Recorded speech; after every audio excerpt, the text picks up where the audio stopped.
Tiatsika fa ny fahasoavan'Andriamanitra miaraka amintsika. Isika fa ny fahasoavan'Andriamanitra miaraka amintsika noho izy roatsika sandrivaky sy asantsika miaraka aminy.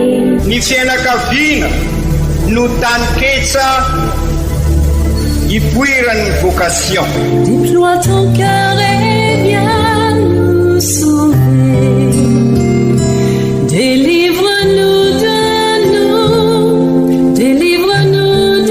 tout. Fasisika tokoa fa ny fahasoavan'Andriamanitra miaraka amintsika. Isika fa ny fahasoavan'Andriamanitra miaraka amintsika noho izy roatsika sandrivaky sy asantsika miaraka aminy. Fa olo raika atikoatrantsika ao aminy, fianakaviana iray ao aminy, tsy misy hevitrevitra. Ny olo no mampizara indraindray, fa Andriamanitra i Jesoa lay mpiandrony tsara ran'olotra ny aina, olo raika. Ary ao amin'ny fiangonana, ao amin'ny eglizy dia sambatra antsika mahasapa an'izay.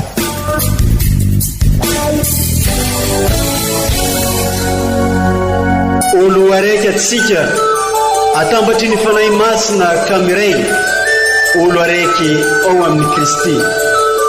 Fandaram-pampianarana iarano amin'ny son excellence Monseigneur Benjamin Marc Caramarson eto amin'ny radio Fania.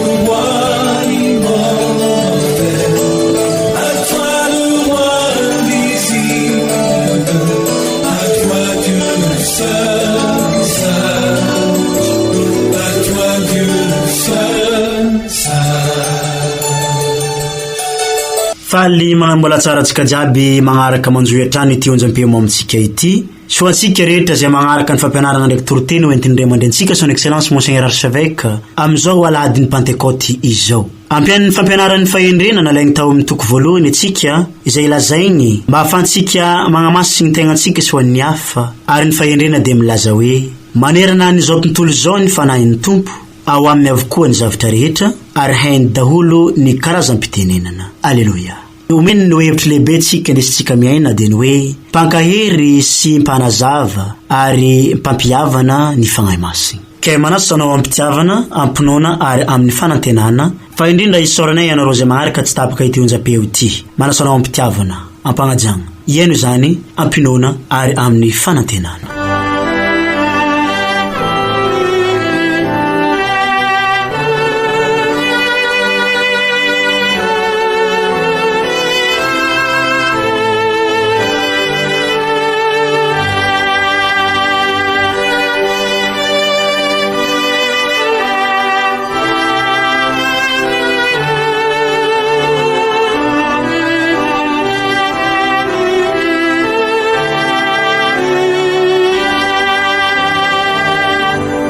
Vaky teny masina voalohany, boky mitantara ny asan'ny apôstôly.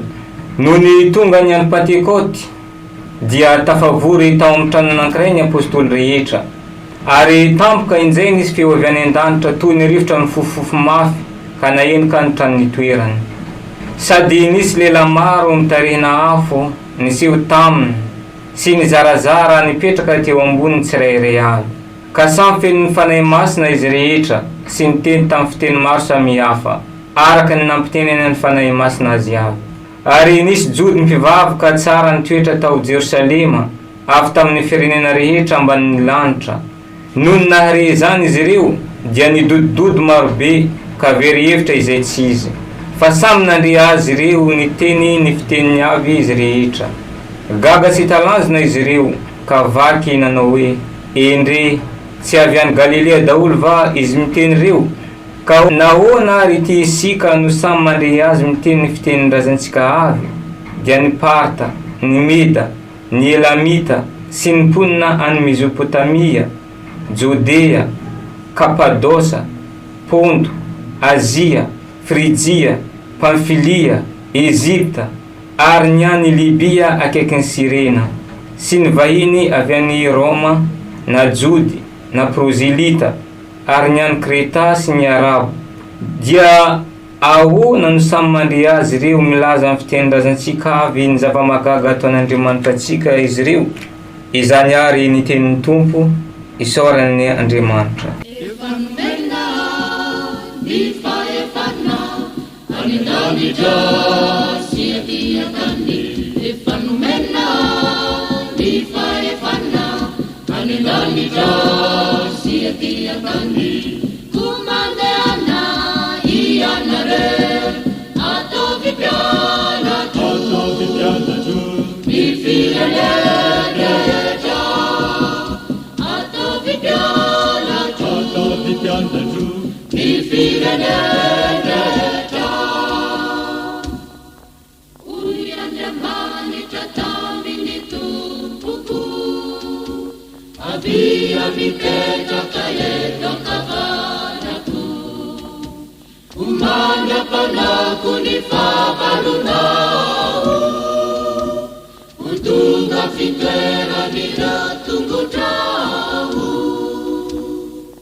Vaky teny masina faharoa, taratasy ny masinday Paoly apôstôly ho an'ny kristianina tany Galasia.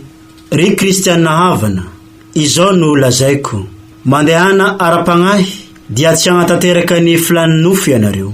fa ny nofo manampilana mifanohitry amin'ny an'ny fanahy, ary ny fanahy manana ny azy mifanohitra amin'ny an'ny nofo. Koa mifanohitra izy roa hany ka tsy maefa izay tianareo ianareo.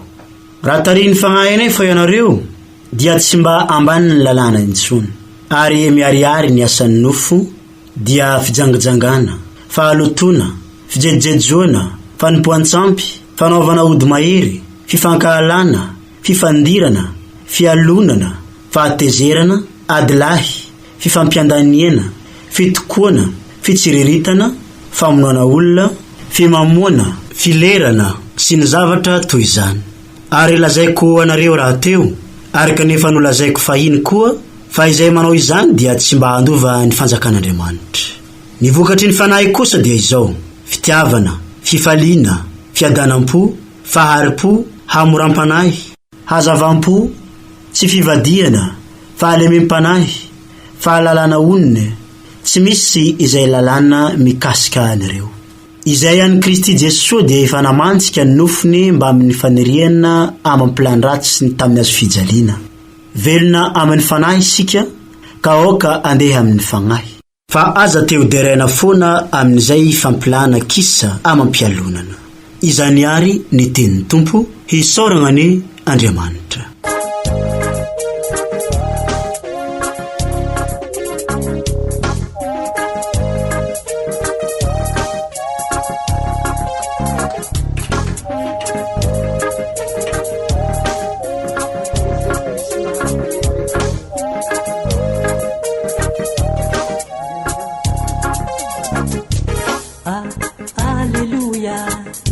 Masintenin tumpo, alleluia, maere,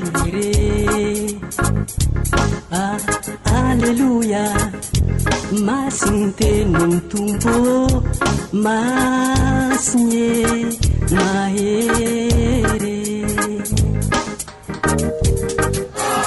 alleluia, masintenin tumpo, alleluia.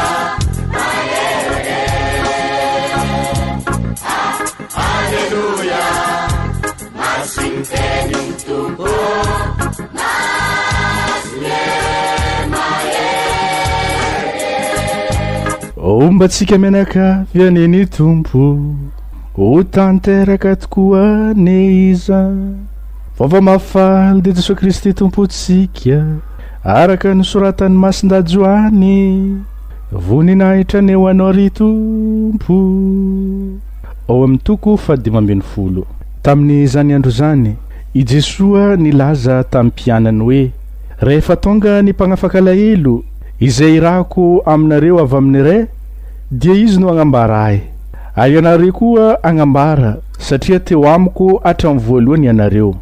Mbola manana zavatra betsaka ho lazaigny aminareo aho, nefa tsy ho zakanareo ankehitriny.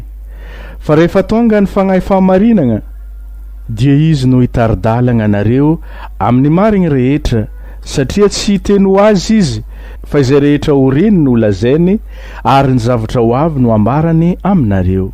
Agname voninahitra izy, satria andray ny avy amiko ka agnambara izegny aminareo.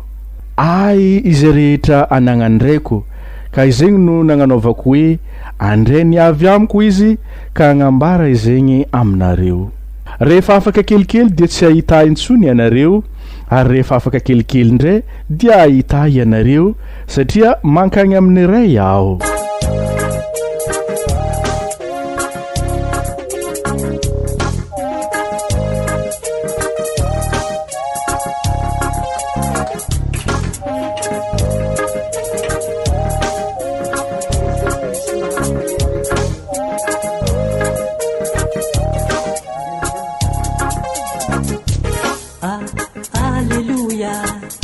Masintenin tumpo, alleluia, maere,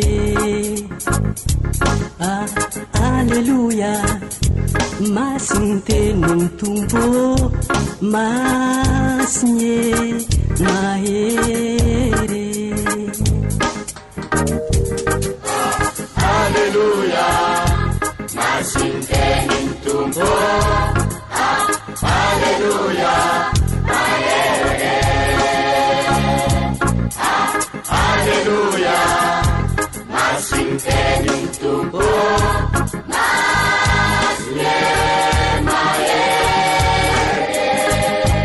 Izany ary ny tieny ny tompo derany eo anao ry Kristy.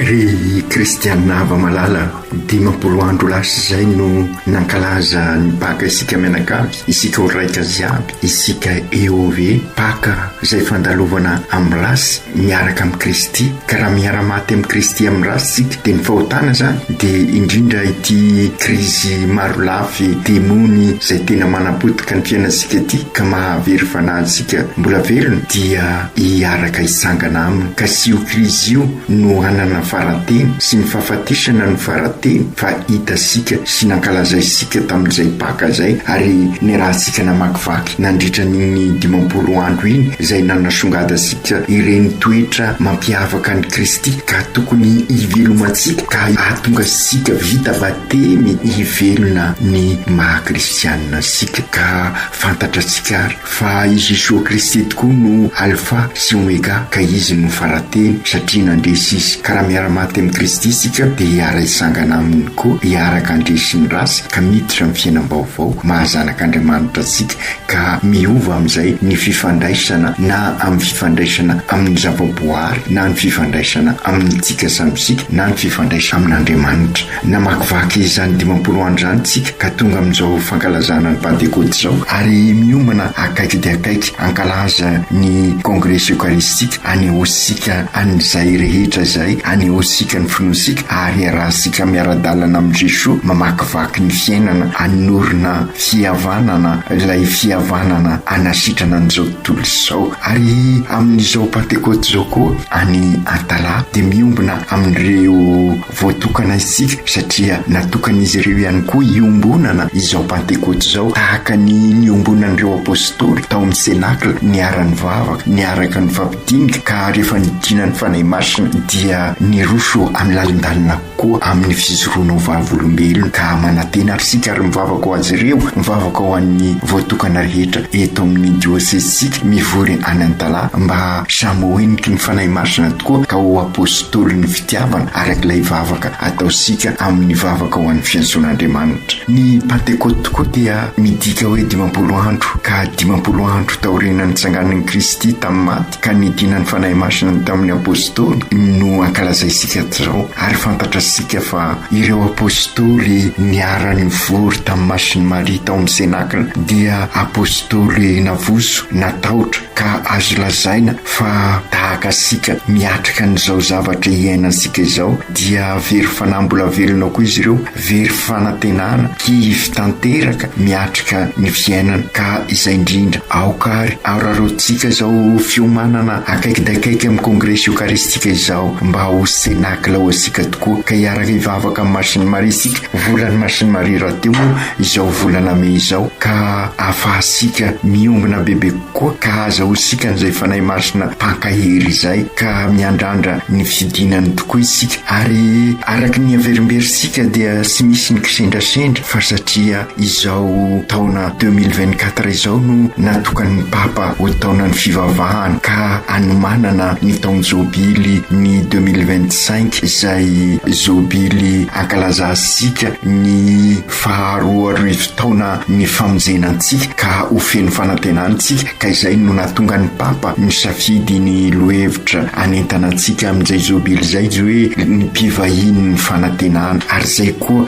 isika miomana amin'izao fankalazana ny congrès eucharistique zao taom-pivavahana ho isika ka horarotsika tokoa ity congrès eucharistique ity, ifikirasika amin'izay vavaka zay ary ny vavaka faratampony dia ny Eukaristia ka engany ho feno ny fanahy masina isika tahaka an'ireo apôstôly tao amin'ny senakla ilay fanahy mampiomina azy ireo amin'ny Kristy ka tonga azy ireo ho kristianina marina tokoa ho apôstôly itorin'ny vaovao mafaly. Jesosy sy eo anivon'izy ireo itsony fa ny fanahy masina no miombona amin'izy ireo, izany hoe izy ireo no tonga Kristy velona amin'izao fotoana izao ary izy ireo no Kristy mpiarabelona amin'ny olona. Ka isika ihany koa nohon' izay firososika lalindalina koa amin'ny fiainana maha-kristianina izay dia mba ho Kristy mpiarabelona amin'ny olona tokoa isika ka zary génération mpanorona, génération de bâtisseurs isika fa sy mpanapotika mpanorona église tranon'Andriamanitra dia ilay fianakaviam-ben'Andriamanitra église olona velona ka miroso mandray atanana ny fiainan'ny église ary dia izany ny tena irisika amin'izao Pentecote izao ary zay no irisika amin'ny fanaovasika an'izao synode izao ary zay no irisika amin'izao fankalazana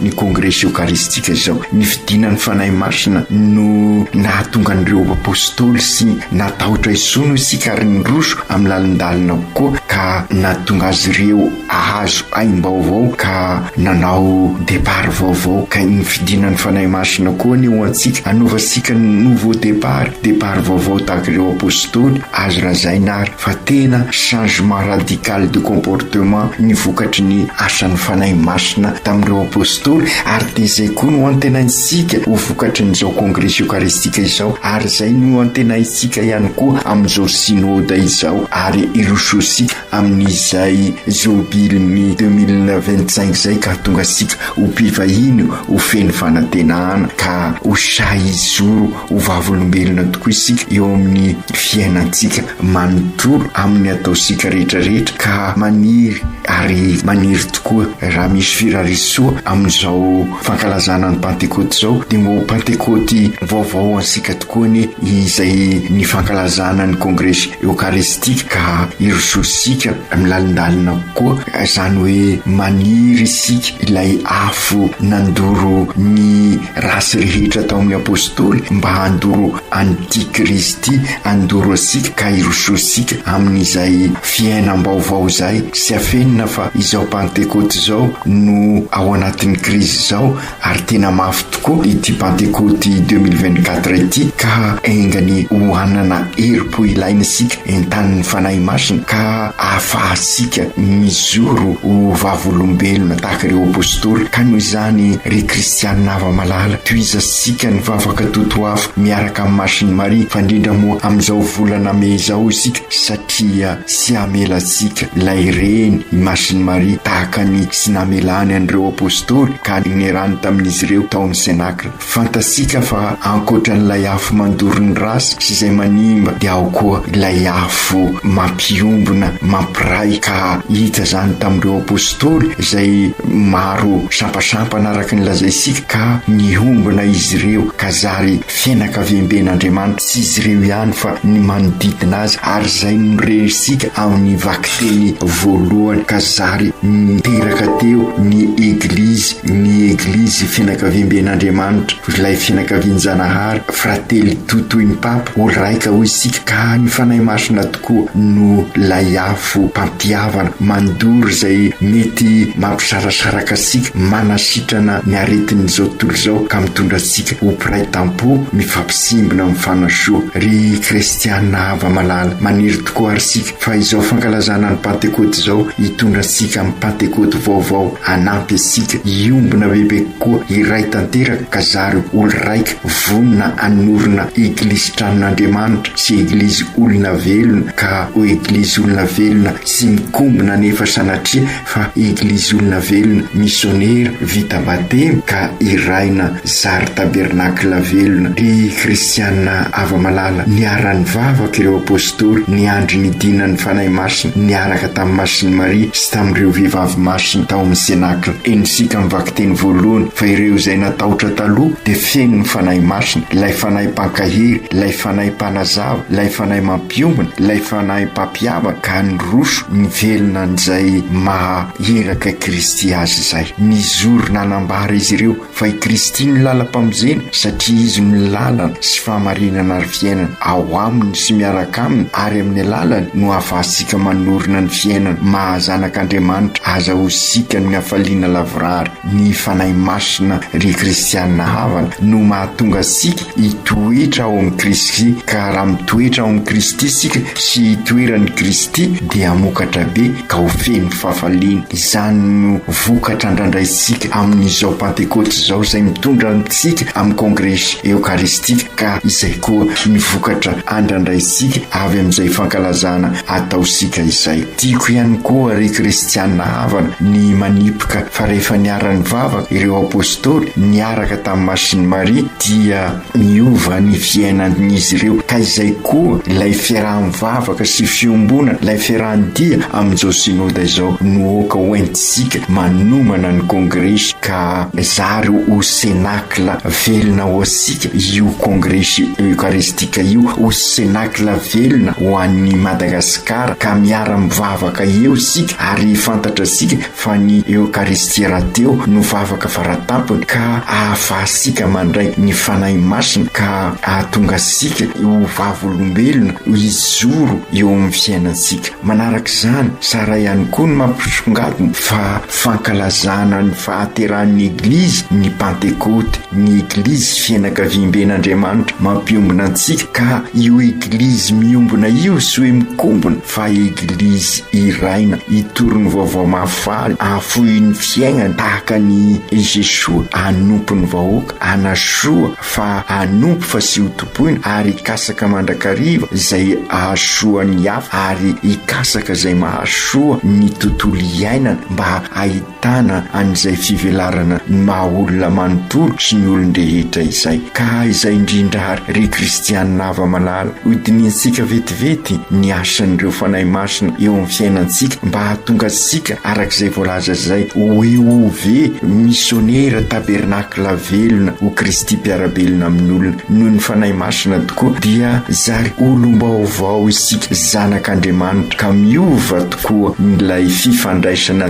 telo mandrafitra ny maha-olona antsika dia sinona fa ny fifandraisana amin'ny zavaboary. Toy izay anapotika isika dia tena ho mpiamina sy mpiaro mivelona ny vocation sika hatramin'ny naharen'Andriamanitra sika tamin'ny voalohany araka ny hitasika ao am-bokin'ny Genèse. Miverina amin'ny lony indray ny fifandraisasika samy olombelona ka mifampisimbana sy mifanasoa satria mpiray tampo mikasaka ny sohim-bonana mandrafitra ny fiarahamonina, ka mahatonga sika araka ny afatra ny Papa Fratelli Tutti ho mpiray tampo ho raika sika ziaby zary fianakaviam-ben'Andriamanitra. Tanteraka izany no ny asan'ny fanahy masina zary ho raika tokoa isika ziaby, ka mihavana mivondrona izy iray midera sy manome voninahitra an'Andriamanitra eo anivon'ny zavaboary. Ary dia izay no ankalazay sika amin'izao kongresy izao, ka tanteraka ny fandriana masindaim-poly araka ny hira izay ataosika rehefa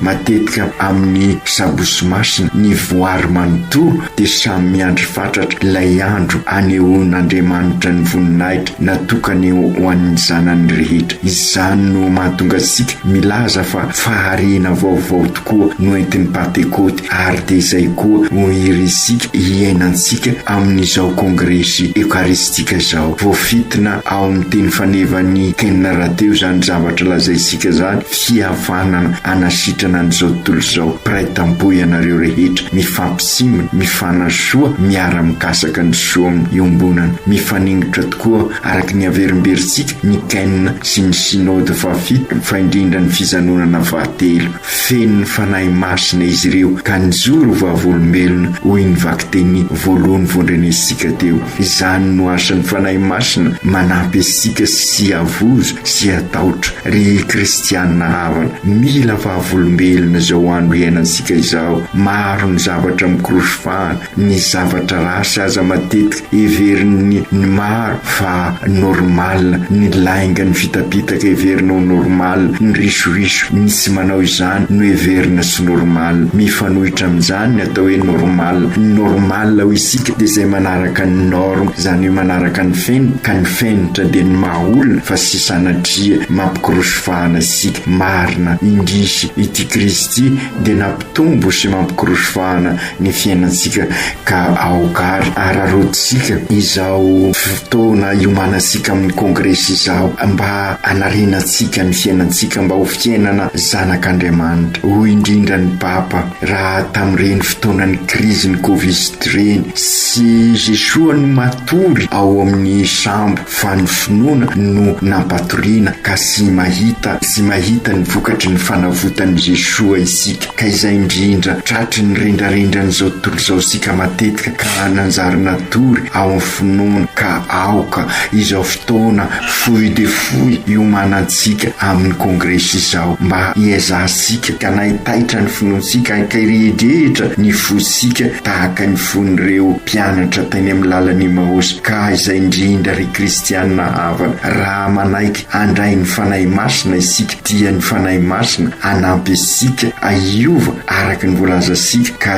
ivelona ny fivampenitra mahery vaika tahaka an'ireo apôstôly. Ny fanahy masina anampy isika iaina ny mahaolona ka tonga isika ivelona ny mahazanak'Andriamanitra isika. Ry kristianina havana aoka so dia mampifangaro fomba fitenisika fa ny fanahy masina sy mitovy amin'izay voalazan'ny olona matetika hoe ny fanahy ny mahaolona. Ny tiana voalazaina amin'ity faharoa ity, ny fanahy ny mahaolona dia fanahy manoro anao mba hivelona n'izay mahaolona izay, izany hoe araka ny fomba fitenin'ny razana olona manam-panahy, izany hoe feno fahendrena ka mahita ny lalakombana. Fa ny asan'ny fanahy masina dia mihoatra n'izay satria mandavorary asika sy ampy fosiny mahaolo-kendry fa efa zava-dehibe io fandrindra amin'izao vanim-potoana iainantsika izao. Impiry tokoa misika ny mamerimberina hoe sy mahantry Madagasikara fa mahantra olo-kendry, mahantra olo-marina. Ka izay le fanahy mahaolona izay potika ary io fanahy mahaolona io no mitarika amin'ny fihavanana lay soatoavina. Ka izay indrindra no lavorarian'i Jesosy amin'ny alalan'ny famonjena sy fanolorany asika ny fanahy masina. Ka io fanahy masina io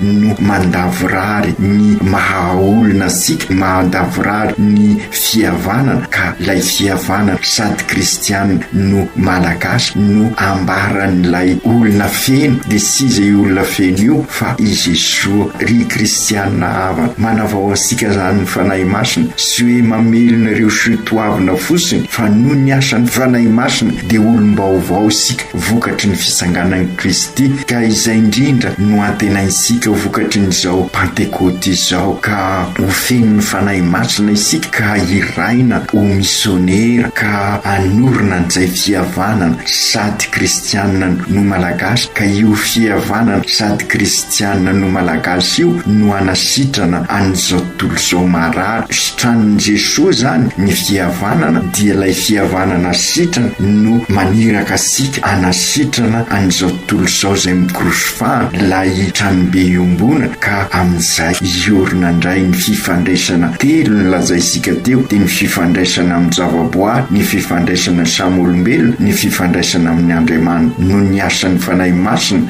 dia mivondrona ireo ary mihavana izao rehetra izao. Nizoro vavolombelona ireo apôstôly ka nampianatra tamin'ny teny samihafa sy hoe mahay teny maro samihafa ny apôstôly fa no ny asan'ny fanahy masina dia azon'ny olona tokoa minambarana ka nampiova ny fon'ireo nieno azy. Asan'ny fanahy masina ny mampiombana izany ka niseho tamin'ny apôstôly tamin'ny Pentekoty voalohany. Ka izay ihany koa no asan'ny fanahy masina mampiombana, mampiavana ka afaka mifankahazo, afaka mifanaja ary izay no ambarany hoe afaka nahazo amin'ny fiteny samihafa izy ireo satria niova ny fon'izy ireo ka afaka ny mifampieno, afaka ny mifandray ary afaka nahazo izay ambarany hafa tao anatin'ny fifanajana sy ny fifampitokisana. Ho indrindra ny vaky teny voalohany no ny manambaran'izany. No ny tonga ny andron'ny Pentekoty dia tafavory tao amin'ny trano anankiray ny apôstôly rehetra, ary tampoka injay nisy feo avy any an-danitra toy ny rivotra ny fofofofo mafy ka nahenika ny trano ny toerana, sady nisy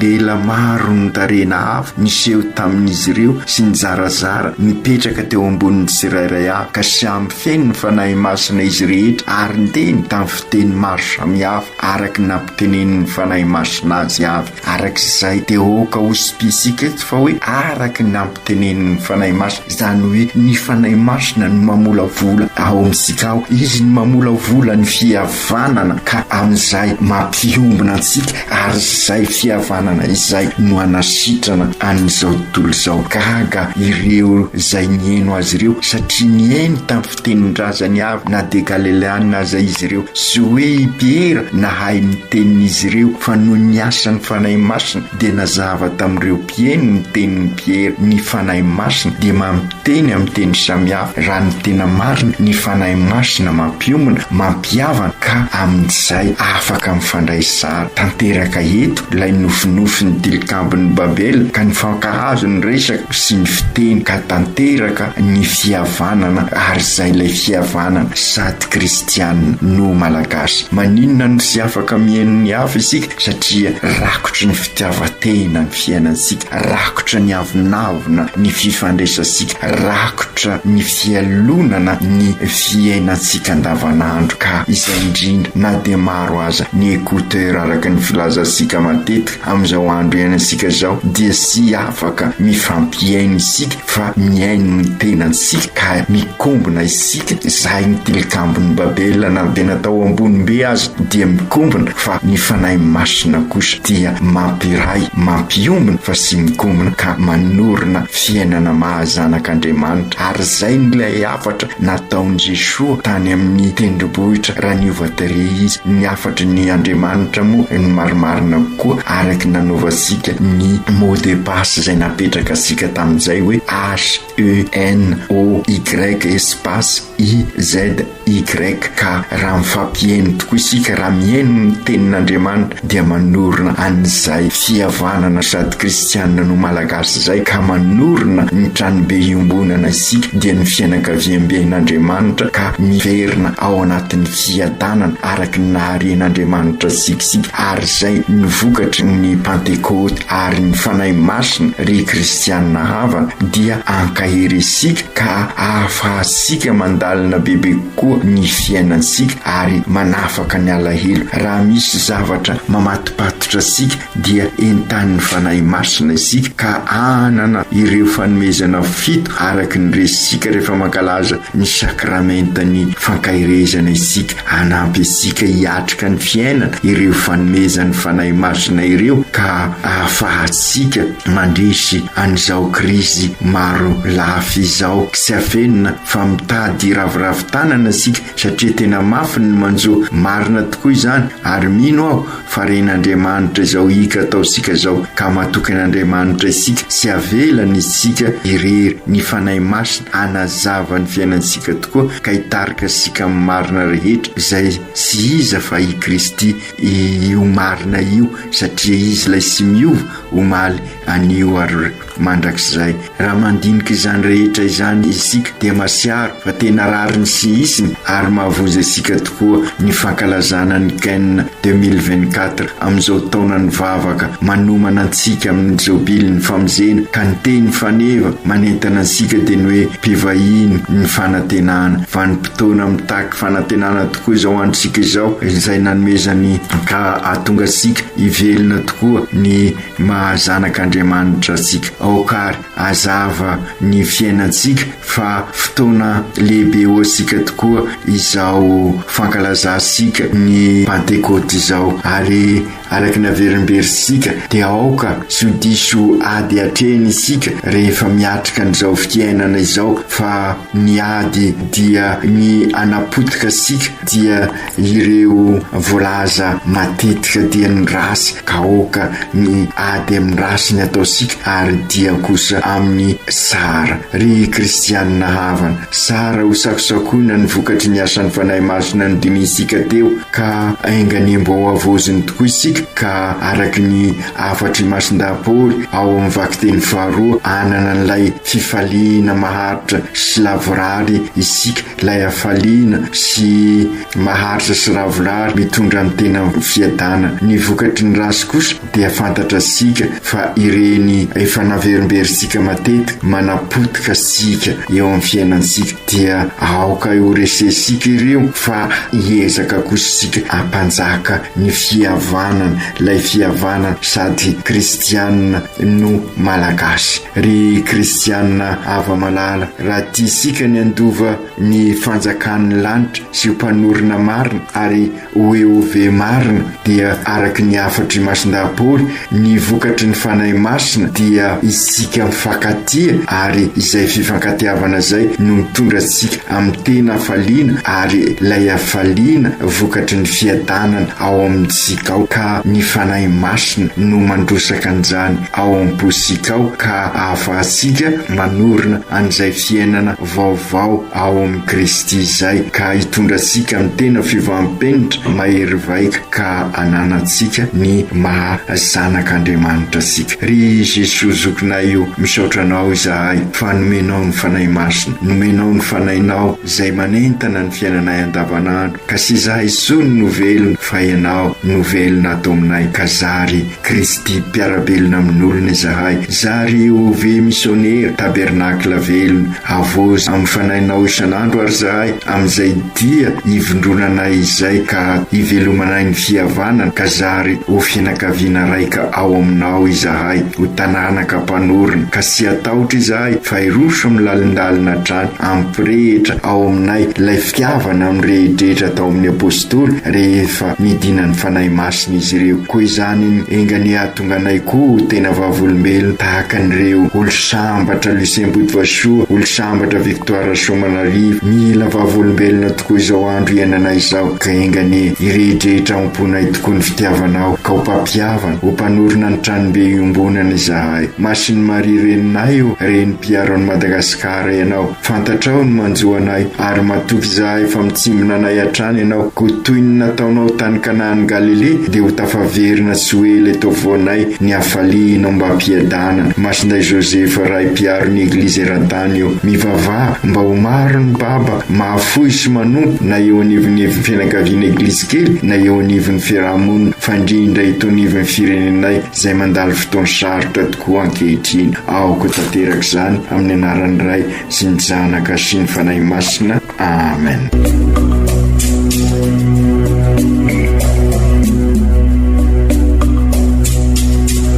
Sy atsika fa ny fahasoavan'Andriamanitra miaraka amintsika.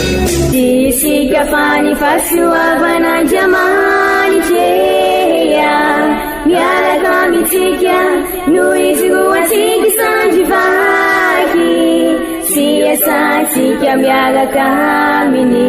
Ny fianakaviana no taniketsa ipoiran'ny vocation. Déploie ton cœur et viens nous sauver. Délivre-nous de tout. Fa sisika tokoa fa ny fahasoavan'Andriamanitra miaraka amintsika.